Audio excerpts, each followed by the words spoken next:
Hey everyone, and welcome back to another video. Today I'm going to take a look at the newest Cold War Era 2 premium, the Leopard VT-2.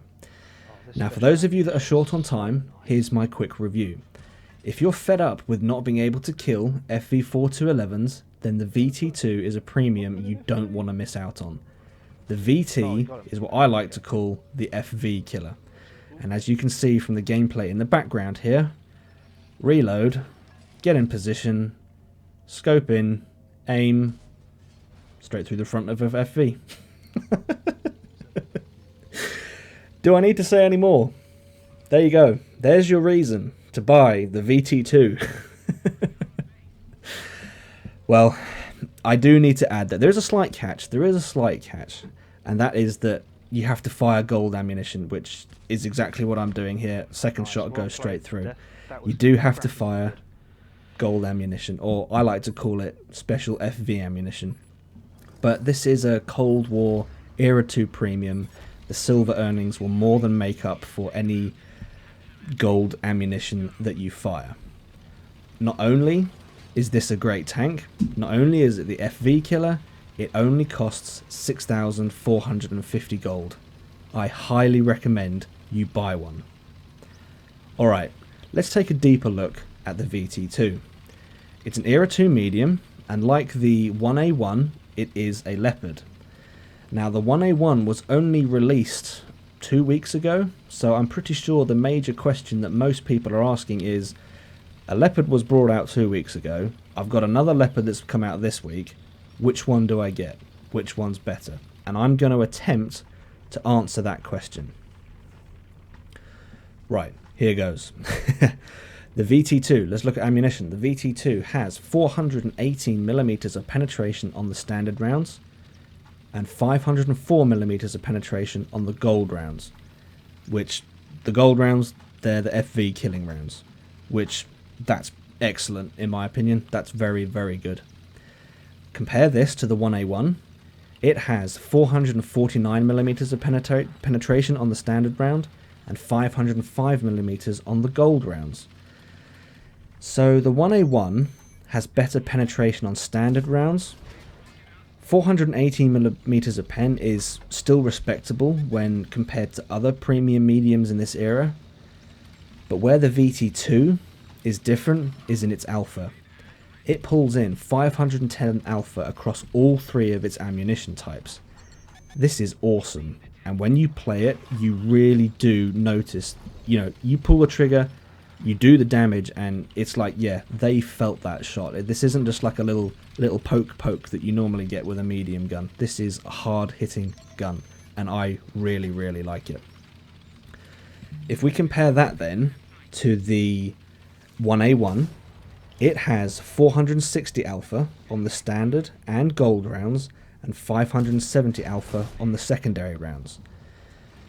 But these numbers are all good and well, but the real damage stat is the DPM. The 1A1 has a DPM of 3,984. The VT-2 has a DPM of 4,019. That is, as far as differences go, that is tiny. That is a tiny difference when we compare these two guns. There's barely anything in it. Alright, let's move on to the hit points. The 1A1 is down by 430 hit points, so the VT-2 comes in at 2,930.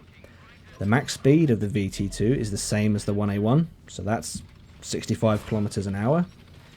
You've got an extra 45 meters of view range in the VT-2, so that comes to 560 meters. And finally, the concealment for the VT-2 is exactly the same as their 1A1, coming in at 334 meters. Right then, that's all the stats that you'll see in the main page in the garage. And if we just take these stats on their own, it looks like they may as well be the same tank. There's barely any difference between them, but in the playstyles and the vehicle makeups, there is a big difference, and that big difference is the armor. Simply put, the VT-2 has armor, and the 1A1 doesn't. And this game actually is a good demonstration of the armor, because I've already bounced 1800 damage in the VT2. You will not ever pull numbers in like that in the 1A1 unless you get incredibly lucky. I don't think you'd ever be able to bounce that much in a real multiplayer game. The 1A1 will not bounce a missile, but the VT2 will. And in fact, the best playstyle, in my opinion, for the VT2 is to use the 9 degrees of gun depression and play this thing like it's a hull down heavy. You play this thing like it's a Conqueror or a Super Conqueror in World War II. That's the kind of playstyle that I've adopted for this tank. And to me, this feels very much like the Centennial from Era 1, because it's not a slow tank by any stretch. Comparatively speaking, for the era that it's in, it's not slow, but as soon as it encounters an incline, you really notice that the engine is struggling. In fact, the VT2 has the second worst power to weight ratio for the whole of the Era 2 mediums.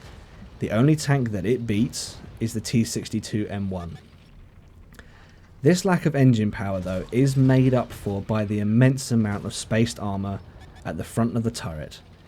It has over 500 millimeters on the front face of the turret, and that is why, in my opinion, this is well suited to hull down, heavy style game. It's a medium, but it's heavy style gameplay. This tank really is very good, but for me, the major selling point is its ability to annihilate the masses of FVs that we see in Era 2. Yes, you do have to load gold, but I don't see that as a problem. I just don't. My setup for the VT2 is advanced loader, advanced gun laying drive, and advanced powertrain. I did have the gun stabilizer on there, but I dropped it because the gun is already accurate enough for me anyway, and I felt that the extra engine horsepower was more beneficial to my games, to my style of play, the way it feels for me, the way it plays for me. So again, yeah, it's more beneficial for me, but if a different setup works for you, then that is absolutely fine. The VT2 comes with a 55% silver boost, 20% tank XP boost, and 10% commander XP boost, and a 5% free XP boost. This is very, very similar to the 1A1, but the area where the VT2 is down is the silver boost. The 1A1 has a 65% silver boost, but the 1A1 only has a 10% tank XP boost, which for me personally, that's a better distribution of the percentages for the vehicle boosts, because in my opinion, unless you have a huge amount of gold and you want to spend your gold converting it to free XP, then you would want the 20% tank XP boost, because that gives you more XP to convert. Otherwise, I would rather have the silver boost, in my opinion. So that's where the 1A1 pulls ahead. So all in all, these two tanks are very, very similar as far as the stats go, but they do have different playstyles. More armor means that the VT2 is more forgiving of mistakes. The 1A1 has marginally, when I say marginally, it's just ever so slightly better. The gun handling is just ever so slightly better. But it has no armor at all. You cannot count on the armor of the 1A1 to protect you. So, strictly speaking, both the VT2 and the 1A1 are excellent tanks. And for me, I feel like this is, you kind of compare, it's like comparing Ferraris to Lamborghinis. Both are excellent cars. There's no arguing about the fact that those two manufacturers are excellent, but the choice that you make comes down to personal taste and personal choice, and I feel that's exactly the same thing that's going to happen here. If you want a tank that can handle the more aggressive play and take out FVs, then the VT2 is for you. If you want a tank that is more passive but can still take out FVs, then the 1A1 is for you. Both of these tanks are absolutely excellent, and I would recommend either of them, to be honest, depending on your playstyle, or get both. I mean, I don't own the VT yet, but I'm gonna get one. So if you want to know how good it is, I'm gonna get one. There you go. It's a great tank. I've really, really enjoyed playing it. Alright, that's about all I have for this one. If you've enjoyed this video, please leave it a like. If not, a dislike. Don't forget to hit that subscribe button. And as always, I hope you're all still keeping safe. And I will see you out there.